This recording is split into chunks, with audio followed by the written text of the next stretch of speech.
Bonjour à tous. Donc aujourd'hui, nous allons vous présenter un webinaire puisqu'on a plusieurs vidéos sur des différentes thématiques. Et là, aujourd'hui, nous allons vous présenter sur la médiation dans le cadre des familles recomposées. Le groupe MF Libéraux, dont les intervenants et moi-même sont membres, regroupe des médiateurs familiaux formés et exerçant en libéral. Nous avons choisi de vous parler de ces thématiques parce que nous les rencontrons souvent dans nos cabinets. Les médiateurs familiaux exerçant en libéral qui interviennent aujourd'hui sont des professionnels médiateurs exerçant depuis plusieurs années. Nous avons donc Aline Di Miglio, qui est médiateur depuis 2013, et Pascal Anger, médiateur depuis 2000, et ainsi que moi-même, qui serai amenée à poser des questions et à un petit peu asticoter nos intervenants aujourd'hui. Sur cette chaîne YouTube, vous retrouvez toutes les vidéos. Surtout, faites des commentaires et vous pouvez aussi nous poser des questions en allant directement sur notre site Internet. Donc, je vais passer la parole à nos intervenants en commençant en demandant un petit peu qu'est-ce que c'est la médiation en famille recomposée. Merci Laurence, bonjour à tous. Alors, la médiation dans la famille recomposée, c'est une occasion pour les familles qui rencontrent des difficultés après une séparation et qui ont reconstruit une vie de famille avec un nouveau conjoint, de pouvoir trouver un lieu de parole, un espace où ils vont pouvoir exprimer ce qu'ils ressentent, ce qu'ils vivent, leurs difficultés, et d'avoir un lieu qui leur est vraiment dédié, où il y a une capacité d'écoute, une capacité d'expression pour exprimer tout ce qu'ils ressentent et qui peut parfois être un petit peu loin de la famille recomposée idéale que l'on peut voir dans des magazines ou dans des séries télévisées qui nous montrent souvent des jolies choses, mais la famille recomposée, ce n'est pas que ça. Et c'est aussi tout cet autre aspect que nous avons à avoir en médiation familiale. Pascal, je crois que tu en rencontres également de façon régulière. Oui, je voulais juste ajouter qu'une famille recomposée, c'est souvent une famille qui s'est installée en fait sur un deuil déjà qu'il a fallu faire d'une famille précédente et qui va donc se construire avec chacun des membres de la famille nouveau, c'est-à-dire que monsieur aura des enfants ou n'aura pas d'enfants, madame aura des enfants ou n'aura pas d'enfants, et tout ça va faire que cette tribu qui va se mettre en place, eh bien, elle va se poser des tas de questions et elle va rencontrer aussi des tas de bonnes choses, mais aussi des épreuves. Et c'est autour de ces épreuves qu'assez souvent, nous, médiateurs familiaux, soit comme moi, Aline, nous rencontrons donc les pères de ces enfants ou les mères de ces enfants, et aussi les beaux-parents, pour dire à quel point c'est parfois difficile pour eux. Alors, on va essayer avec eux de trouver des solutions. Et tu voulais me poser une question. Oui, comment ça se passe? Je pense il me semble qu'il y a quand même un cadre dans la médiation. Est-ce qu'il y a des choses particulières par rapport à si ma voisine vient et qu'elle discute avec deux personnes, qu'est-ce qui fait la différence? Alors, la différence, elle est principalement dans le cadre de la médiation. La médiation ne se fait pas de façon sauvage. Elle se fait avec un cadre. Et donc, ce cadre, il est composé de la neutralité du médiateur. Le médiateur, il ne va pas prendre parti pour l'un ou pour l'autre de la composition familiale. Il n'a pas un rôle d'avocat. Donc, il va essayer d'être vraiment neutre quant à la situation. Il va être dans la confidentialité. Ce qui se dit en médiation reste en médiation, cela ne sort pas. Le médiateur ne veut pas aller en parler à l'extérieur et les parties non plus. Le médiateur est indépendant, donc il est libre de ce qu'il fait et il n'est pas rattaché à quelqu'un, donc il n'a pas à communiquer à l'extérieur. Et cela se fait dans le respect des personnes, dans le respect de qui elles sont, dans le respect de ce qu'elles croient. Et le médiateur n'intervient pas dans tout ça. Il est vraiment là pour permettre l'expression, rétablir le lien, aider à trouver des solutions. Le médiateur, c'est un accoucheur aussi. Et comment ça se passe? Peut-être que Pascal peut répondre à ça. La médiation, en tout cas, est-ce que c'est particulier la médiation? Oui, on va donner un exemple Oui. concret. Monsieur vient, ou plutôt madame vient, parce que monsieur est parti avec sa meilleure amie. Hein? Donc, ils ont deux enfants, chacun reconstruit sa vie, donc ils vont se rencontrer, ces deux-là, de nouveau, et ils vont cheminer ensemble. l'ancienne femme de monsieur ne lui parle plus et monsieur est très contrarié par rapport à cette situation. Eh bien, monsieur va frapper à notre porte en nous disant « Je suis malheureux parce que je souhaiterais parler à ma femme de mes enfants », parce que bon, si on est médiateur, c'est aussi dans l'intérêt des enfants, et donc c'est essayer de trouver ensemble une sortie de l'impasse dans laquelle ils se trouvent. Alors, ça va parfois demander beaucoup de séances, parfois moins de séances, en fonction de ce qu'ils auront à travailler avec nous. C'est-à-dire, exemple, la belle-mère, pour le coup, aura, elle, besoin de savoir quelle est sa place. Quelle est sa place au niveau de l'éducation des enfants.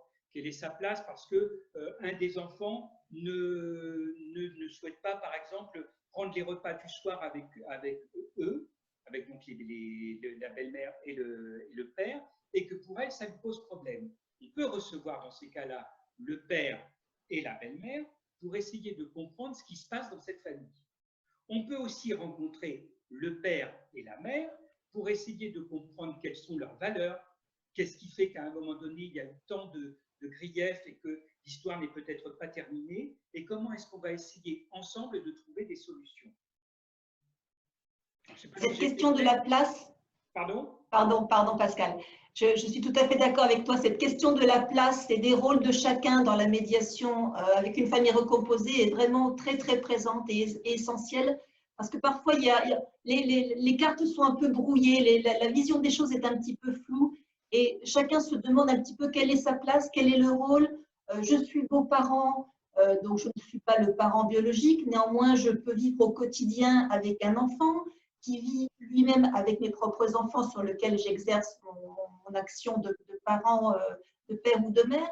Donc, pour articuler tout ça, c'est très délicat. Est-ce que les enfants s'entendent bien entre eux? À un moment donné, le beau-parent a pu s'entendre avec les enfants, mais les enfants ont grandi et puis les choses ont changé et le beau-parent ne s'entend plus avec les enfants ou ne s'entend plus avec la mère avec qui il y avait une entente cordiale. Et tout ça, eh bien, ça peut venir se travailler en médiation familiale. En sachant que les choses peuvent évoluer. Ce qui se passe à un moment donné, par exemple lors de la reconstruction de cette famille recomposée, alors que les enfants sont encore jeunes, ça va évoluer dans le temps. Et 10 ans plus tard, ces enfants qui sont devenus des ados, eh bien, on peut les retrouver dans nos cabinets avec des parents qui nous disent en fait, mon fils, il ne veut plus aller chez son père. Il y allait bien jusqu'à il y a 2-3 ans et maintenant, il ne veut plus y aller. Parce que justement, les choses ont changé, les évolutions, même les micro-évolutions au sein des familles font qu'à chaque fois, ça rebrasse tout et qu'il y a besoin d'ajustements. C'est ces ajustements-là que nous pouvons apporter dans le cadre d'une médiation pour ces familles. Et du coup, à quel moment les gens viennent vous voir? À tout moment. Ils peuvent venir juste au moment de la séparation pour nous dire, voilà, j'ai retrouvé une nouvelle compagne ou un nouveau compagnon et je souhaiterais savoir, je suis mal à l'aise dans la présentation à mon fils ou à ma fille et je souhaiterais en parler avec vous. Ils peuvent venir après avec leur concubin ou leur concubine pour nous dire, elle vient de s'installer, c'est pas facile de trouver ses repères, on voudrait trouver une aide et un accompagnement. On peut venir aussi parce qu'il y a des réajustements à faire, comme disait Aline. Donc, on peut venir à tout moment de cette séparation, de cette nouvelle famille, j'ai envie de dire, non pas de cette séparation. Oui, surtout de cette nouvelle famille. C'est à partir du moment où on a décidé de se séparer et à partir du moment où on a, nous, eu envie de reconstruire une famille, qu'on peut venir nous voir et à tout moment et pour toute question. On peut venir pour une question, on peut venir pour de multiples questions.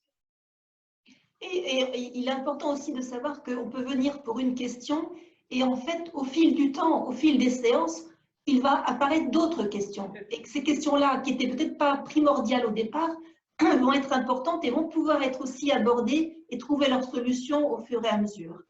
Et alors, la question que vous vous posez peut-être, c'est comment ça se passe finalement?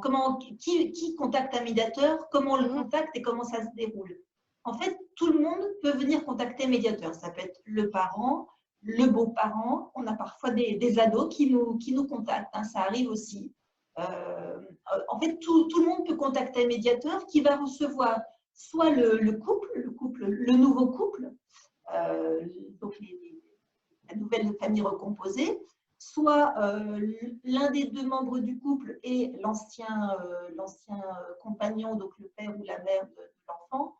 Le médiateur va les recevoir soit ensemble dans un premier rendez-vous, soit directement individuellement pour bien comprendre les problématiques de chacun, la situation, leur vision de la situation, pour ensuite les réunir et les faire travailler, parce que c'est un travail, sur ce qui pose question, sur ce qui pose difficulté au sein de la famille.